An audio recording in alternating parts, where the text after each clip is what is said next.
Okay, good morning, everyone. Welcome to the April 17th, 2025 regular meeting of the Sunset Beach Planning Board. Seeing that we have a quorum, I'll call the meeting to order and stand for the Pledge of Allegiance. I pledge allegiance to the flag of the United States of America and to the republic for which it stands, one nation, under God, indivisible, with liberty and justice for all. First order of business, as always, is conflict of interest. Does any member have a conflict of interest or the appearance of a conflict of interest with regard to any item on the agenda? If so, please state so at your time. Richard? I do not. I do not. I do not. I do not. I do not.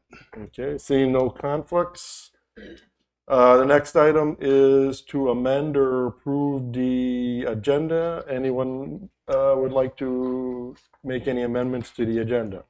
I would like to suggest that we spend a little time today discussing the land use plan that is now hopefully being budgeted in the council, and set some early expectations about what we want it to do and what we expect it to be. So we can probably put that just in administrative comments. That would be great. And I would make a motion to that effect. Any seconds? Second. All in favor? Aye. No nay?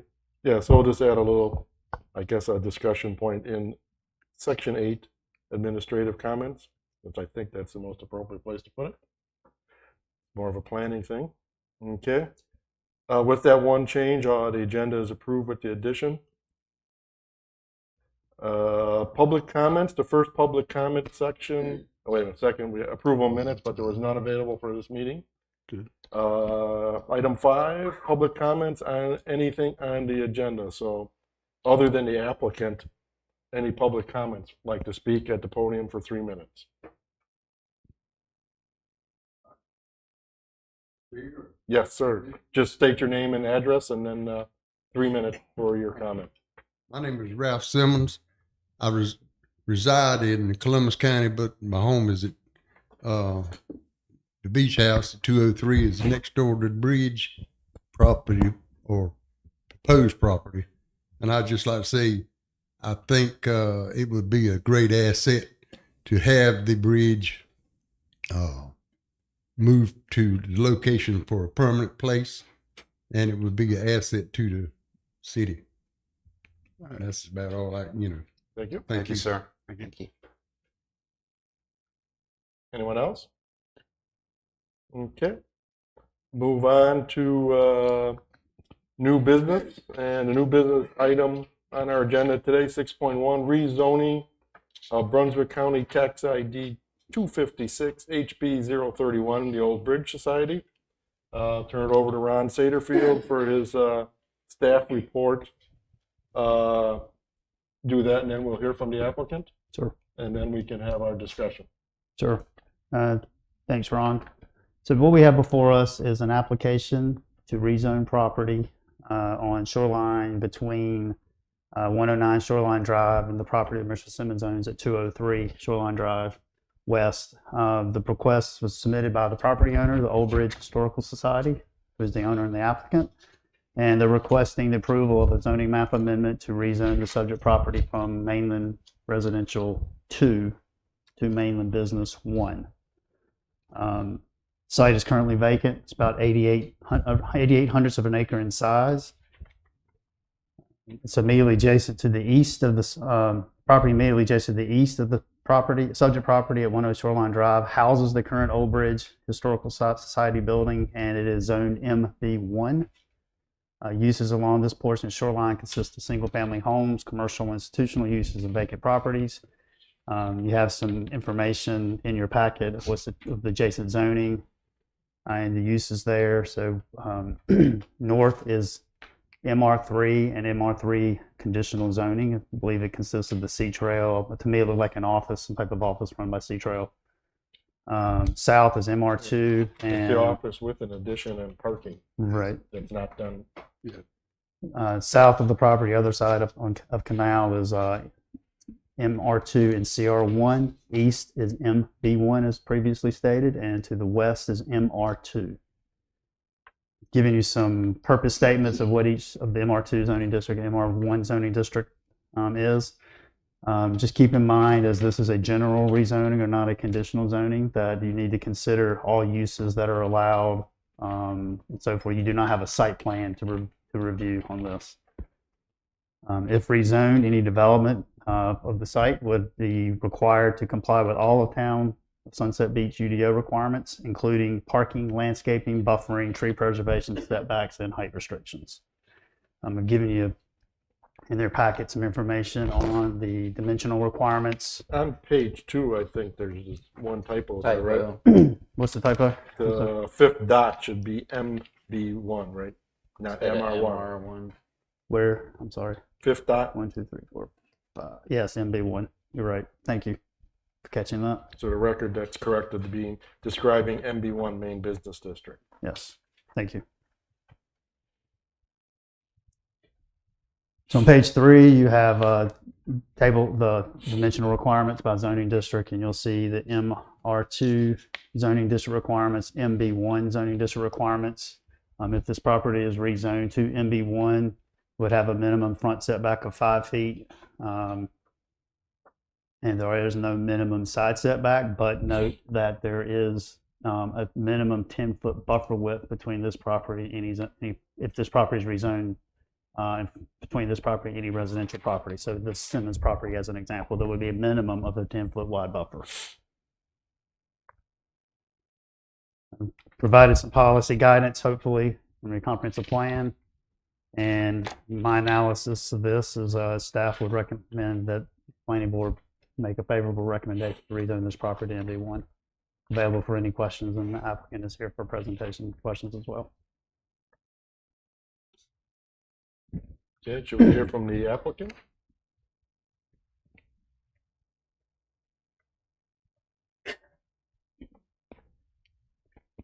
State your name, etc.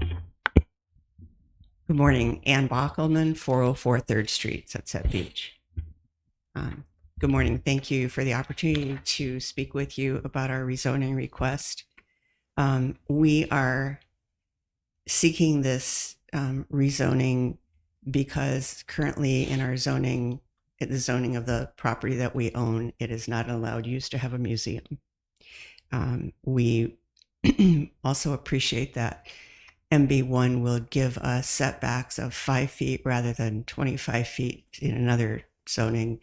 And for future plans, that will give us maximum flexibility because we have the wetlands at the back of the property and they extend quite a ways into it.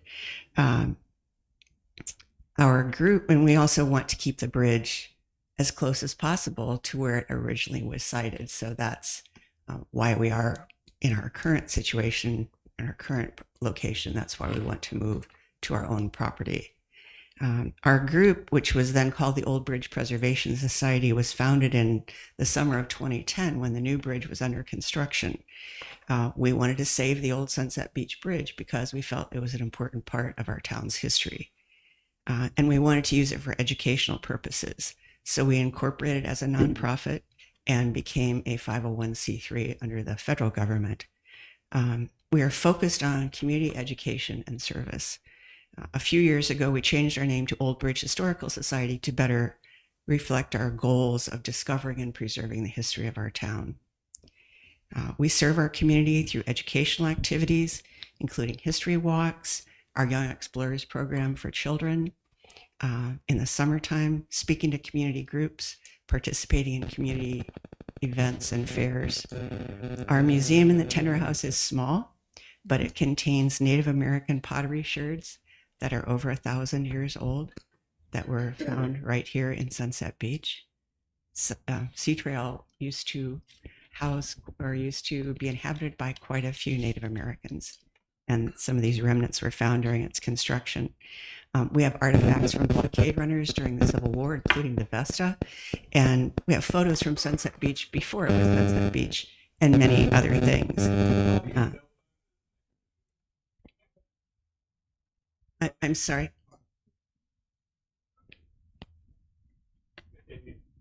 Okay.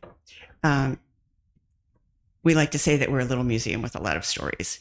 Ronnie and Clarice Holden have graciously and generously allowed us to use the property at 109 Shoreline Drive for 14 years, and we're very grateful. But they now want to sell that property, and they've asked us to move. So that's what spurred our activities here. We were given the property directly adjacent to our current location by Ed Gore. We knew that there were wetlands on the property, and Ed said, well, I'm sure you can find a way to work with them. But we actually saw them, rather than being a disadvantage, we saw them as an educational opportunity, because we think it's really important and will give us this opportunity when, if we're allowed to move the bridge to that site, to show children and adults, here are some little wetlands right here. And the bridge will sort of be a bridge again, because it will go across those wetlands. We really want to have that educational opportunity. I've spoken with both the permanent residents in our adjacent properties and our next door neighbors, the Simmons, and they have been supportive. In your packet, you have an email, a copy of an email from Mrs. Golding, who lives in the house with her husband, Harold, directly behind our current site, the house with the red roof. So we want to continue to do all the things that we've been doing in our current location. We just want to move next door, and we'll continue to do all of those and more, because we'll be able to expand our educational opportunities with wetlands. We think we've been good neighbors, and we want to continue to be good neighbors. We've always complied with all the requirements of the town.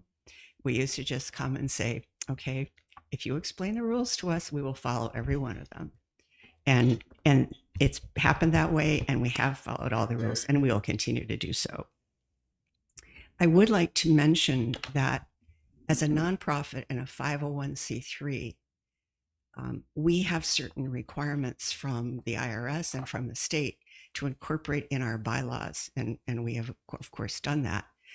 And I think you have a copy in your packet of the Article 8, Articles of Dissolution. So if someone were concerned that we are being rezoned as a commercial zoned area, what would happen if we close down? Well, we don't ever plan to do that. But should that awful thing happen, we cannot sell that property. The federal government requires us, and in the Articles of Dissolution that we have incorporated, if we cease to exist, we could not sell the property. We would have to give it and all of our assets to another nonprofit 501c3. So there's no other thing that we could do. And if we didn't do that, it would be subject to a court order. So nobody wants to get involved in something like that. So I just want to emphasize that we can't sell the property, nor would we ever want to. We believe that we're an integral part of our community. We think that we're a bit of an asset to our town, being the Historical Society. We love our community, and we want to continue serving it. So if you have any questions, I'll be glad to answer them. Thank you. Thank you. Thank you. So you, just to confirm, the property that you're on now, you do not own. We do not own it. It's owned by Ronnie and Clarice Holden. And as Mr. Satterfield told you, it is zoned MR1. Right. So in essence, I mean, MB1. you want to move adjacent to that property, and that's the only property that you would control. Right. Okay. That's the only property that we own. Yeah, because absent that knowledge, I was kind of thinking, is this better done as a conditional rezoning? But now that I heard this, I think doing it as a general zoning is probably the way to go. Okay. It's easiest. My only concern would be that while you are right, you can't sell the property. 501c3 is allowed to rent property. So there is some, God forbid, years from now, decades from now, things change. I don't think the town's in great peril of something untoward happening based on a rental. Yeah. Okay. Well, I can start off discussion. We'll go around the table then. I have no objection to what they're trying to do.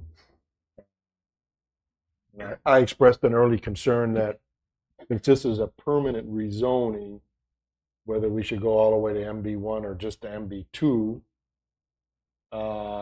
because of the, I would guess, the less commercial uses that would be possible under MB2, being that they're adjacent to residential, gives them some, the residential properties, especially to the side, would be, because the way I read MB2, that would have allowed them, down the section here, there would have to be a 15-foot side setback when they're adjacent to a residential use. So the 10-foot barrier, vegetative buffer would be in the 15-foot setback to the side. I guess maybe the requirement for the front setback is causing some sort of a problem. But my initial, and I thought MB2 gave them everything they needed to do, which was museum or recreational center or educational. They all had, those uses would be the same because, as Richard said, once we permanently rezone it, it's permanently rezoned with the most commercially available zoning we have, I believe, is MB1. It's the most commercial one we have. So my feeling was MB2 would be a better bridge, to make a pun, between the residential and then commercial.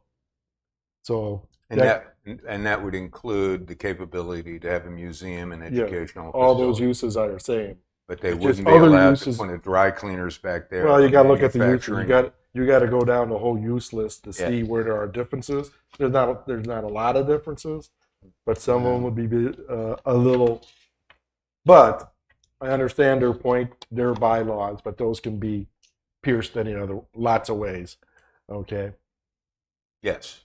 uh, And again, and I don't feel their No, intent their intent is to be there permanently doing Yeah. this. Right. But not only could things change, but I mean, Mother Nature can change it because the business can be removed by a hurricane. So I don't know. I mean, I'm inclined to improve something today because I want them to be able to move. yep. I'm just a little, let's just say, hesitant, skeptical. I'm going all the way to MB1, but I want to hear from everybody else first. So Well, does the MB2 place any restrictions on you that you find prohibitive? I mean, it allows all of the applications that you've stated. I don't think there's, Ron knows better than I do about setbacks, but I don't think it creates any setback issue. One of the. Sure. And, Yes. And let me try to answer, and then if you feel like you need to fill in. So one of the differences is the front setback for Mhm. MB2 is 15 feet, Right? and the front setback for MB1 is 5 feet. The wetlands are, there's like a depressed area in the back on the canal side. Right. So the wetland, that's likely where the wetlands is. I believe they're in the process of trying to get them mapped out, et cetera. 5 foot along shoreline would allow them to concentrate the development In the between the wetlands and shoreline. Otherwise, that 15-foot setback may impede them, not 25. necessarily 25. 25. something like 25, not necessarily to put in the where the bridge. So I think initially the With the the idea was to is the span bridge the a permanent structure? Yes, it's permanent. Really? By our definition and by the building code, it would be permanent. So But the if they have bridge has plans- to be is the setback. If their plans though is to do any other additional buildings, future additions, or a community center or something on that site, get what your plan is, and then you can fill the blanks in. That 5 foot setback flexibility would warrant them the ability to do that without having to go through the uncertainties of a board of adjustment variance process. So let's go back to conditional rezoning. We Yes, could conditionally rezone them as NB2 with the proviso that they are now allowed a 5-foot setback. Conditional zoning would allow flexibility in conditions, but they're also not at this point where they have a plan ready to move forward, showing buffers and the exact site layout and the wetland determination and those kind of things. Yeah, I couldn't And they'd find where have the to start all wetland over was the again. wetlands a federal wetland or not. I don't see that anywhere, but Is it No. just because it is I mean, physically a wetland by nature, but I don't see, I guess I couldn't find anywhere where that dotted is Well, line. I'm going by based on the information that Ann's providing. That's a Please. site-specific thing. You can't find documentation online for that. The wetlands are 404 wetlands. They have been certified by the Army Corps of Engineers several years ago. And I can't draw it for you, but if you could imagine from Canal Drive, at least halfway up the lot, if you drive by our property, you can see that, and walk it especially, there's a big depression. Those are the wetlands, and they extend forward of the depression, so that if we wanted to put an addition to the bridge, so that we could expand our museum, I did tell you it was a little museum, that 25-foot setback would really hinder us, because we cannot touch the wetlands with any kind of a structure other than the bridge, which we're putting up on pilings over the wetlands. It's not very tall pilings, but does that help? Yes, Does definitely. that information help? Stuart, or So are we suggesting that the conditional zoning would place kind of an undue burden in this process? we're not there, that's not the item in front of us. They haven't asked for that. So they've asked for a zoning change from what they are to something new. They're asking for MB1. That is the item in front of us today. So I'd like to just go down, and Jerry, or Yeah, there's a couple issues. One, Mr. Simmons, thank you for coming and saying there's no issues with being contiguous with the bridge project. The drainage, the wetlands, I think you've already answered my question there. There's two big oak trees if you're looking at the property to the left. Is there any plans to retain those oak trees? We in will the- retain every tree that we can on the I property. understand that. We don't have any plans to cut them So, down. No, we love those oak There's two oak trees. trees. Uh, If it depends on, I don't, are we in danger with either of those oak trees? I don't think so. You have to, the property line is not exactly straight. It kind of goes at an angle. So if you're talking of the big oak trees that you can see from Shoreline Drive, Yes, those are fine. okay, all right. Because the bridge is going to be moved, it's toward the back of the property. In Mr. Simmons' behalf, somehow, when the plans do come in, I would like to see an increase of buffer in between Mr. Simmons' property and further 10 feet to maybe to 15 feet. That's I can't make that if they're MB1, they're required to put a 10-foot buffer in. yeah, I'd like to see that increase when they come in with the plan. Just increase, get Mr. Simmons a little more privacy there. I mean, That's the only request. that would be nice to on the them, plot plan, on the plot but plan. that will not be required. I understand that. I'm just suggesting at this time, I would think hard. Because MB2 would require them to have a 15-foot setback. No, on let's keep page- it- Yeah, let's keep it MB1, which best serves, but in their plot plan. It's kind of show a little more buffers if it's possible in between. And when the bridge was originally moved to its current site, Yeah. we put a buffer on the back Sure, toward the sure. Goldings, Okay. beautiful big oleanders. So we would, we'll comply with any requirements, but we also want to continue being good neighbors to the Simmons. Again, Ron, I have no objection to this at all. I have no objection at all. Stuart? I don't have any objection. I'd just like to say that I think the MB1 has more flexibility with residential uses than MB2. And so if it did change use over time, I think we've got a little bit more flexibility that it became a residential property, because it allows for duplexes and townhomes and things like that are not in MB2. So I actually like the MB1 for them. The commercial uses were really not that much different. The differences were uses that I can't really even imagine being on that property. So I don't have any problem with it. And if they're having a setback issue off the front, I think that's the way to go. Yeah, I think I'm persuaded by what you just shared, Stuart. So Okay. So, thank you, ma'am. Thank you. Hearing all that, we would just need we have 3 actions in front of us, A, B, and C. Well, first of all, nobody else has any questions. Staff's good. discussion's over. Staff. So we have three actions available on page 6, I believe, of this report. Action A, B, or C, so we need a motion to take up one of the actions. Make a motion for action A. I second it. Okay, I will read action A and then we could take a vote. Action A, the planning board hereby recommends approval of the proposed zoning map and finds that it is neither consistent nor inconsistent with the town's comprehensive plan, 2017 Town of Sunset Beach Land Use Plan, as there are no conflicting policies that relate to various aspects of the proposed rezoning request within the comprehensive plan, and 2, that it is reasonable and in the public interest because the existing commercial zoning exists in proximity to the subject property, and the amendment will allow for the relocation of a commercial use onto the subject property that will not negatively impact the surrounding residential areas in accordance with the goals outlined in the 2017 land use plan. And we'll just take a roll. We'll go down. Richard? I vote aye. Bennett? I'm for it as well. Aye. Aye. Aye. The ayes have it, 5-0. Action A is adopted. Rezoning is approved. Congratulations. And to let you all know, with this rezoning at staff level, we have the power to schedule the public hearing. So the public hearing will be at the May 5th meeting. Afterwards, the town council will be able to take action.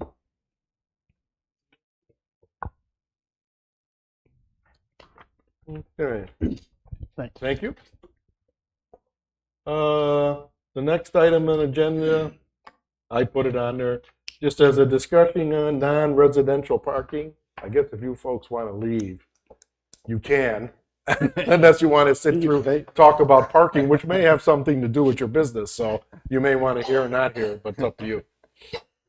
I added this on because I was just talking to Ron Satterfield against it because I was involved in the original endeavor of Thank the you. planning board to, Good seeing you. let's just say, liberalize our minimum parking requirements to encourage more non-residential development, especially in our zone business areas, the overlay district, et cetera. And I guess proof is in the pudding. It doesn't seem to have done much. So I just thought, have a discussion, should we take it up again to, right now, if you go to page, whatever it is here, the parking's on, find it here. It's section 3, Section 3, 3.32. 3.32, starting on page 353 of the UDO. And then it goes into a bunch of tables where we specify the minimum requirement. There is some allowance to go, if I remember this, 10% over, they can go. But my thought is either retake the whole thing up and adjust it down, or go so far in my mind as to get rid of the minimums. Why do we have minimums? I think the times are we're trying to move away from automobile-centric environments. If a business wants to put a business in and it's kind of their risk that they don't have enough parking spots, I think we should have a maximum, I guess. I would flip the coin and say you can't have any more than this because we would like to have less asphalt if we can, covering the ground.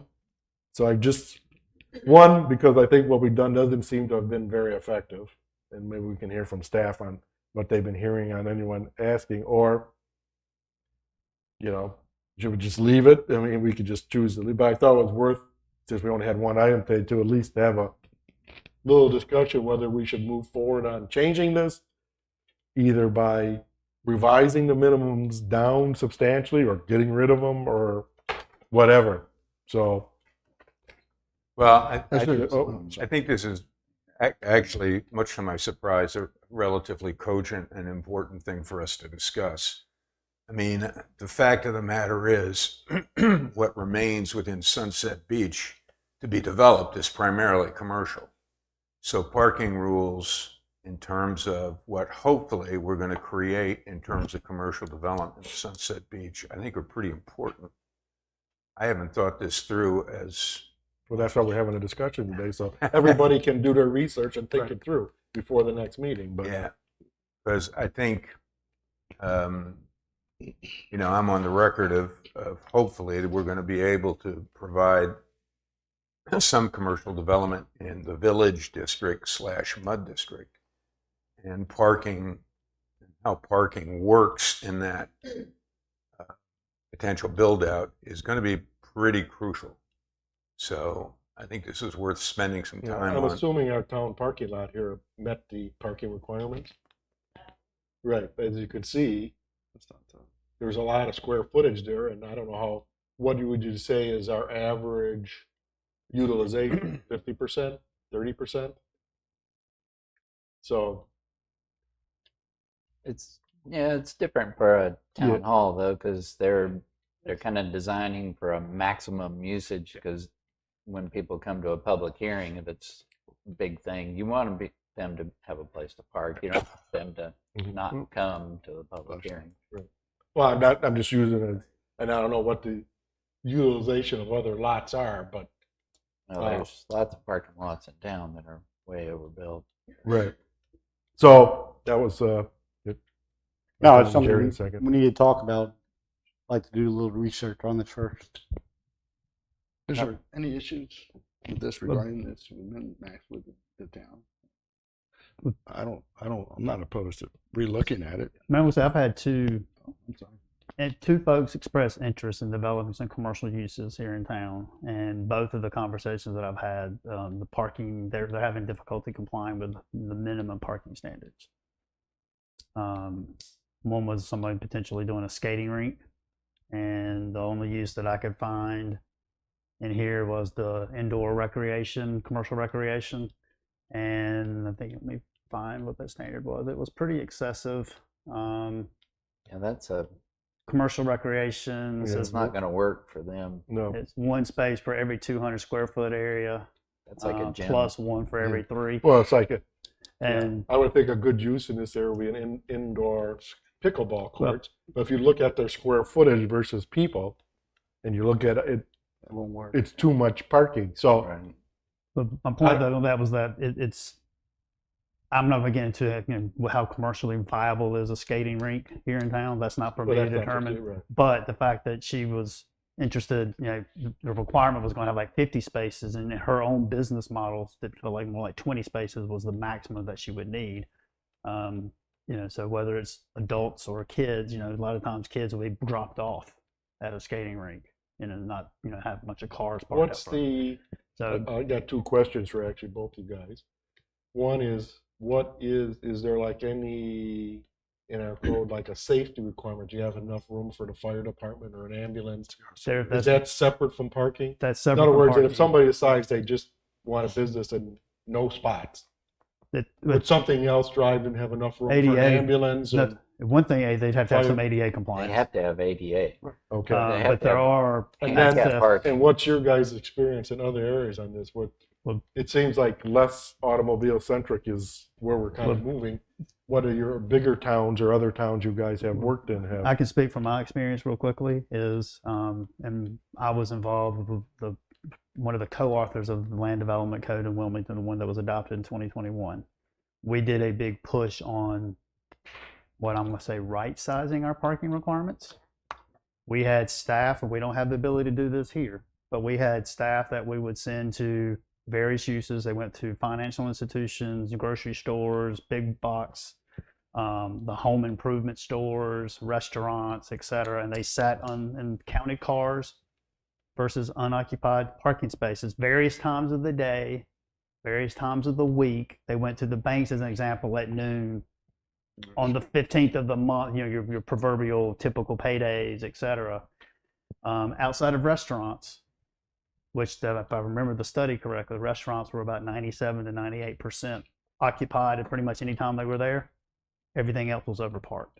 And I know you guys we don't have a home improvement store here, like a Lowe's or Home Depot. And this is probably a bad example of town of Sunset Beach, but our experience was the ones we had in Wilmington were they were only about 25 to 30% occupied at any given time that we went out there. And if you think about it, when you go visit one of those stores, what do you see in the parking spaces? You see sheds, trailers, mulch, plants, whatever the sell of the season is, they have out there occupying the majority of their parking, or at least half of their parking spaces. So we, a part of our right size was we, in a lot of cases, eliminated minimum parking standards, and we right-sized our maximums. So we actually brought our maximums down. I'm not suggesting you do this here because I've not had a lot of time to study your parking requirements. But if so that was just we kept residential. Council wanted, or city council wanted residential still to be required to have X amount of parking. We had an influx of students and so forth there. So multifamily was being problematic with parking. So they want to make sure they had minimum standards for parking. The benefit of having, and Ron, you hit on a couple of these, benefit of having requiring fewer spaces is it's less asphalt, so better for the environment. It's less infrastructure that a developer or a business owner would have to put in and maintain, like the stormwater pond, the stormwater features doesn't have to be quite as large. They don't always necessarily have to buy as large a piece of property. So, it can be a financial advantage to an investment here in town as well.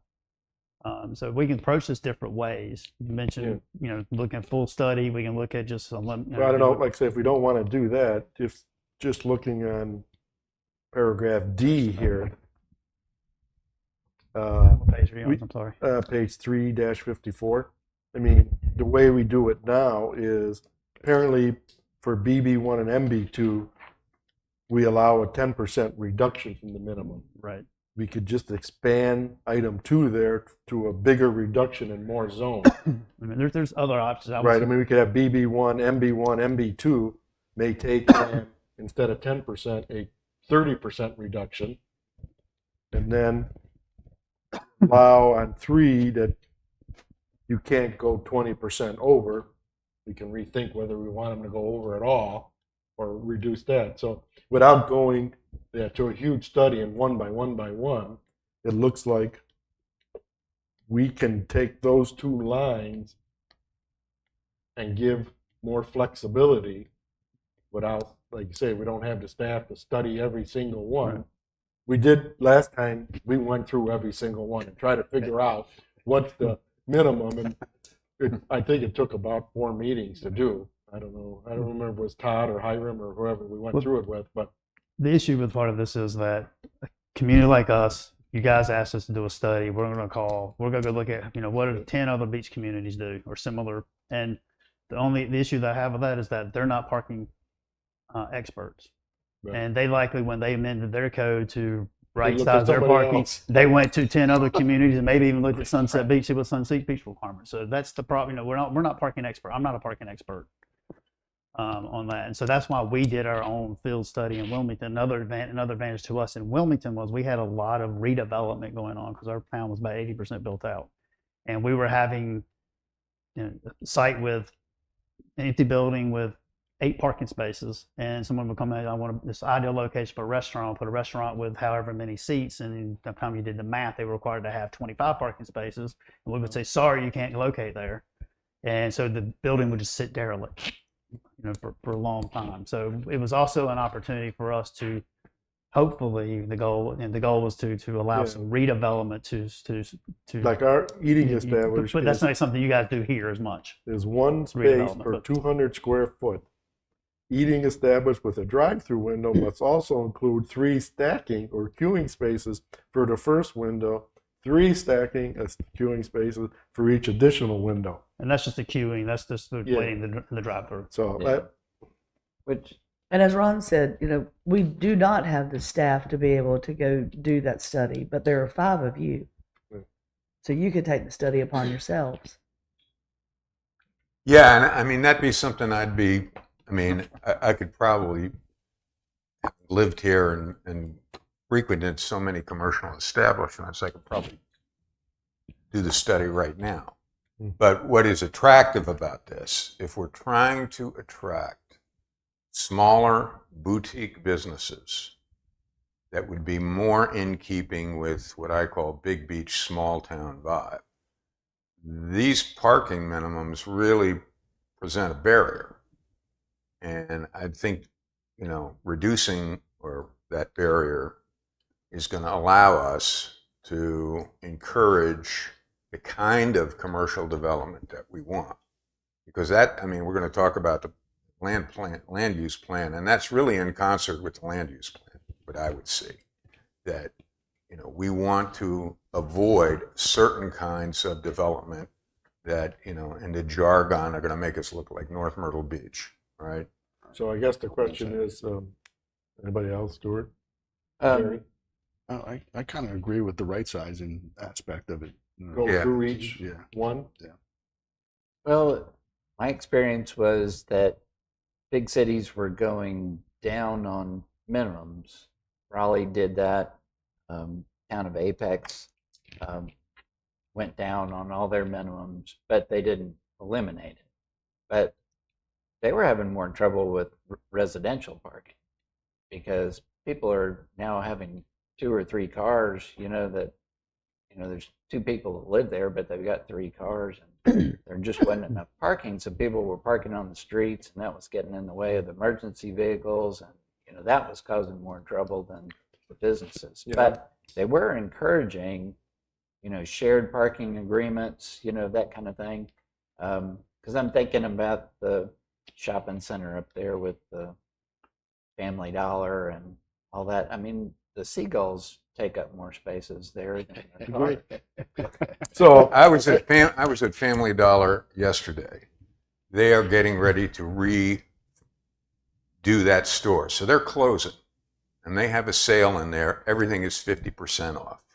That store was crowded. That parking lot was half full. All right, and that's as much traffic as is ever going to be in there. So, Maxed out. okay, so I guess let me state this. Is there a consensus that we should look at this? I think so. I do. No, And then Ron? I don't know do we just ask for an approach from Ron too, or suggest an approach here? I don't know. Well, let me ask Ron a question. Isn't the state reviewing parking standards? Yes. And they're talking about doing away with them. There actually there's several bills out there, and one I want to talk to Lisa about at some point today while I'm here is House Bill 765, which seems to be gaining some, best I can tell, some traction. Several communities I'm aware of locally have even put some resolutions together opposing it. One of the many things in that bill is to eliminate parking requirements. I've read it a couple of ways. One is definitely eliminating dimensional requirements, but also design requirements and even the way I interpret it, not limiting the ability for communities to set minimums or maximums. That's how I review it. And what's that bill called again? That one is House Bill 765, and there's several other. To what that one looks like to me, Kevin, is that it was introduced in the House and it picked up some ideas from some other bills, and put some of its own in there as well. But one of the things in there was parking, and I know there was something too about the Riverkeeper. I think there was something. I forget what that specifics of that So bill if that was. goes through, This is whatever not. we do is Yeah. point. I do know it passed first reading in the House, but then was sent to committee. And sometimes they can go. Years, then. Sometimes they can go to committees that die. Sometimes they go to committee to get modified or things that added or or eliminated, and then move forward. So well, let's imagine a world where those requirements are abandoned. Somebody comes here with a preliminary plat, shows us how many parking spots. Now, we don't have a legal right to require, but we do have a right to request, given that the business owner is going to want to operate in their best interests. And if we see a situation where, listen, if you want customers, that's way too few parking spaces. you can suggest, but you could not. But if they choose not to take your suggestion or recommendation, you couldn't. We can't You stop can't it. stop. No. Okay. I'm just a casual observer. That sounds like whether that bill is passable or not. I don't see what it does for anybody, but No, there's a lot in that bill. right. Well, that That was just particular one of the that things. particular provision of that bill. Okay. I don't know. Well, it seems like the But trend, still, I just don't think. Well, I certainly don't think we should say, well, let's wait and see what they do, because it could be 3 years from now, Right. and we're still here Change it. right, facing this. So my opinion is we still take it up. One thing about that bill. I by the way- agree. One thing about that bill, by the way, it has bipartisan support. Right. And if it does happen, then it's done and it happens. So be it at that point. But in the meantime, I think we need to take it up. And I'm not 100% sure we should go down this list before, because none of us are parking or all these business experts, but we can do that if that we choose. I still think we could maybe looking at our mins and max and our allowances for variance might be just it certainly will be easier, but certainly is bringing down the maximum allowance and then expanding the low end minimum tolerant allowance gets us a lot what we want. And then maybe at that point we wait and see what the state does.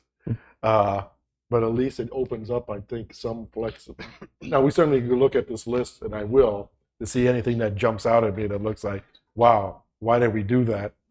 Whatever it was 4 or 5 years ago. But just giving some more downward flexibility and less of an upside flexibility might get us, again, let's not sacrifice the good for the perfect. Well, let me. I think this is consistent with what you're saying. The topic's been introduced, Right. and we've had this good discussion. Why don't we chew on it a little bit, and at the Yep. next meeting come back, and now that Ron, your guidance is good. Let's look at the minimums, the maximums.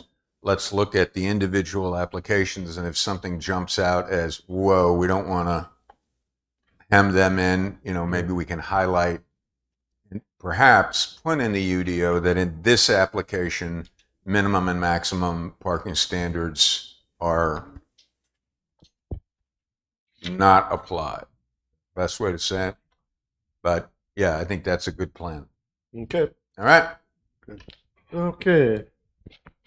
Administrative comments. We will have I guess we can review the land use plan. Any other administrative comments first? I guess we can. And if I may, speaking with House Bill 765, we are opposing that as a governing body. I'll be sending that letter today. There's another House bill that was introduced and passed first reading yesterday. That's House Bill 1009 that completely eliminates ETJ planning jurisdictions statewide. There was a bill introduced earlier that only applied to counties that have 50,000 or more, Still which applies. that's would still apply to us. But that one, did that one die and this one replace it? Do you know? I hadn't had a chance to look into it, but we will also be opposing House Bill the other one 1009. may have been a Senate bill. Where does our own representatives stand on? We have 2 representatives, right? A Senate and a House. Mhm. And where do they stand on?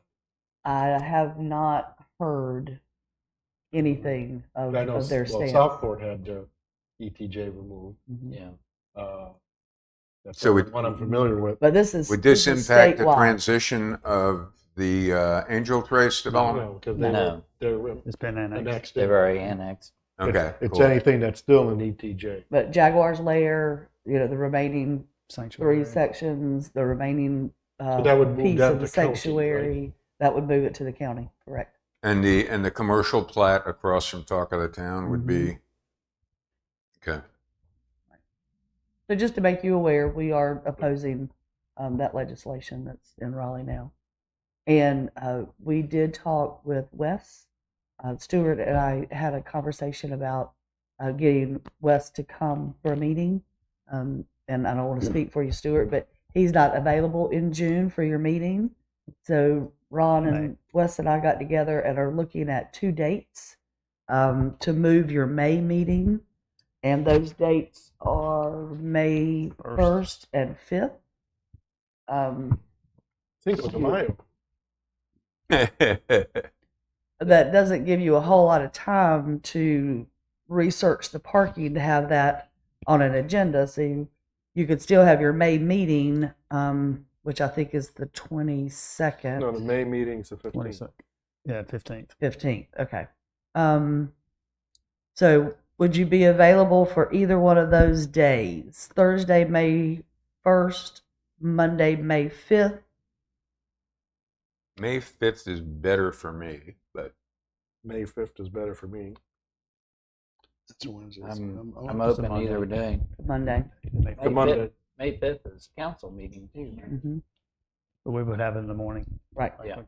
May 5th does not work for me. Does not. Does not work for me. Okay.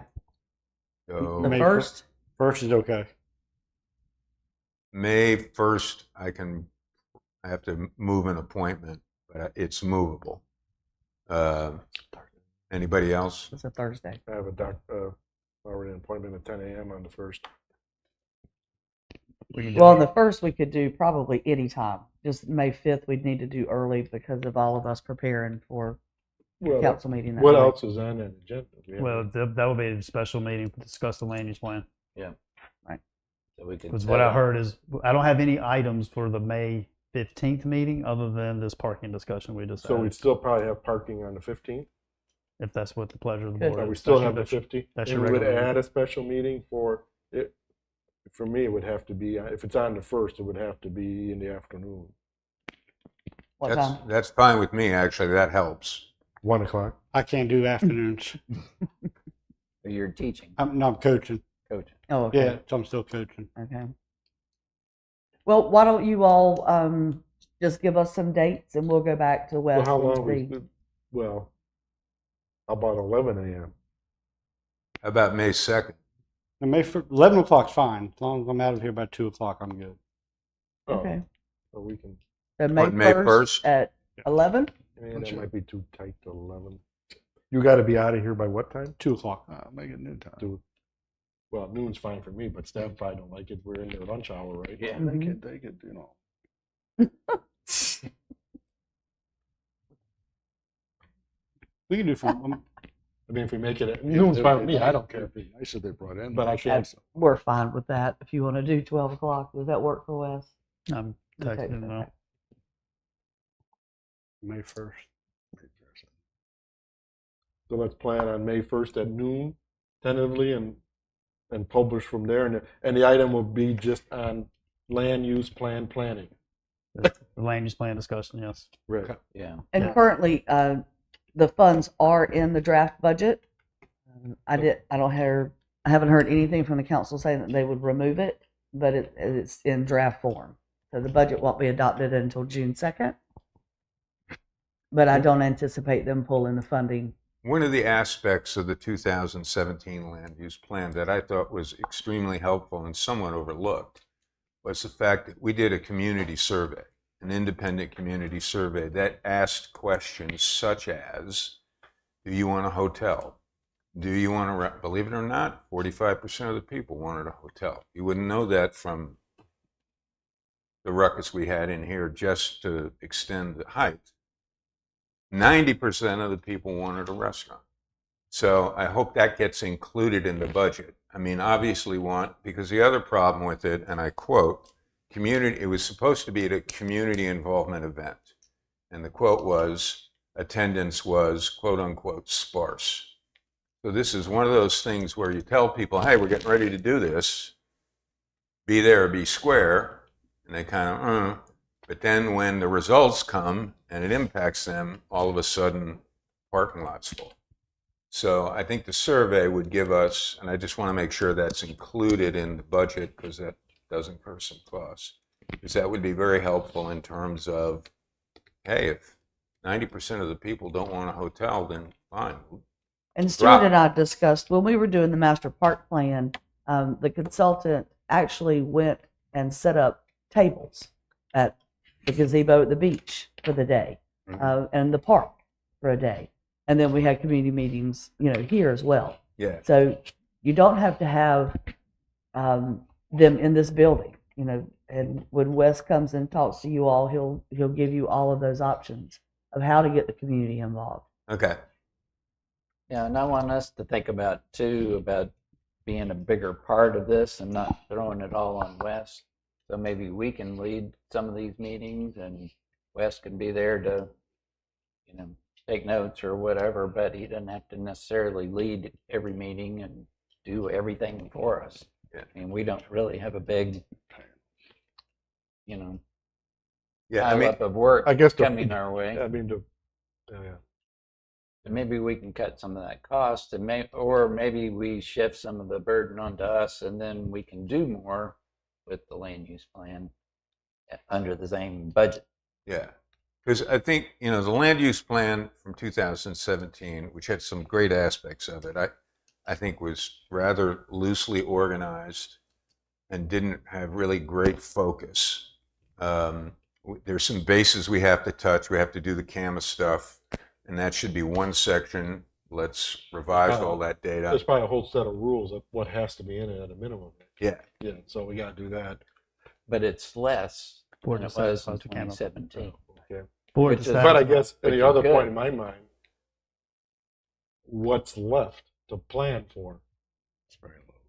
Yeah, and it's we mostly we can end up being technically well, maybe more focused just because we can ask people, assuming no state changes, here's what's left. Hmm. And here's what's potential. Do you want residential here? Do you want, so maybe when you ask people big survey questions, and you get answers that, that's how you ask the question. if I ask, but Lead. if you can say, lead. here's, the overlay, this is our, well, so if you could focus the question, you can get better. But when you just say, do you want more residential or business? That's, Yeah. Well, I know in Ocean Ridge, they did a survey about 4 years ago where they asked very specific question. I know this is not in Sunset Beach. So they asked, do you want a new amenity center? Do you want a new restaurant? Do you want a new fitness center? And they got very strong. They came back, yes, we want a new amenity center. We do not want a restaurant. We do not want a new fitness center. They just finished building their new amenity center. So it helped, now this is an HOA, but it helped them guide, okay, these are the residents, these are the people we serve. If this is what they want, let's build it. And if it's not, well, you won't. So, all right. So right now, tentatively, everyone is to leave open the possibility of a special meeting to help plan the land use plan for May 1st at noon, unless otherwise advised. And just to make you all aware as well, we are part of the GSATs, which is the Grand Strand Area Transportation Group. And we have just released or are in the negotiation standpoint for the 904 corridor study. And that study is to be done within 6 months. That goes from the intersection of 179 and Seaside Road to 17. And we were instrumental in getting GSAT funding for that study to happen. We have selected the consultant, and GSATs is now in negotiations of that contract. So that will be going on at the same time that you'll be looking at this land use plan and could continue on with that study as we come on through town. because the other thing we're going to have to take into consideration is the Carolina bypass, because that in the next 10 to 15 years, which is where our focus needs to be, that's going to become a reality. So there are potentially businesses that are currently on Route 17 that are going to be cannibalized. And they're going to need some place to go.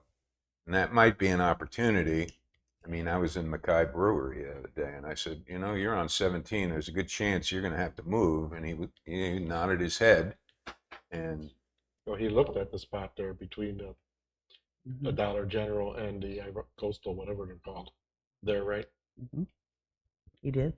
so those are things we're going to have to, keep Maybe we under have too many consideration. parking requirements.